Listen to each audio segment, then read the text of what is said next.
It's difficult. You know, when I had to really sit down and think about things that had happened to me on my journey in life, it was really difficult. But I realized at one point, if I was going to write the book, that I had to be honest, that I had to tell the truth. Very often people write from a point that is honest, but none of it's true, because they create their own honesty. And I realized that what seems to resonate with folks through Redefining Diva is I tell the truth. You know, I tell what it was like when when one of the kids in the community shot my grandfather and killed him. And he was doing something good for all of them.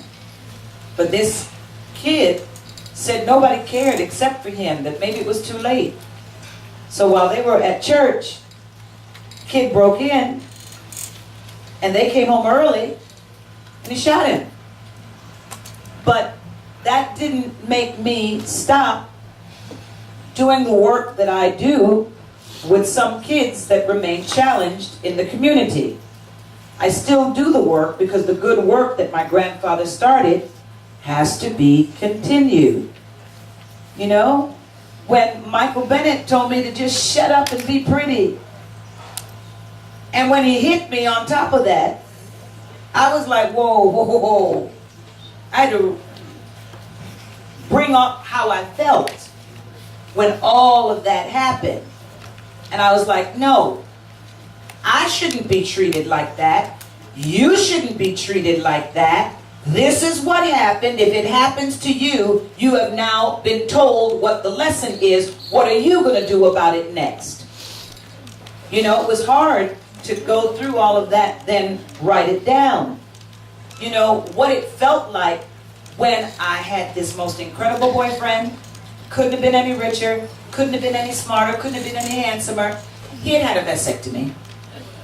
I really wanted to be a mother, but I was so in love with him that I was willing to say, look, I don't have to have kids. Well, we had a great relationship.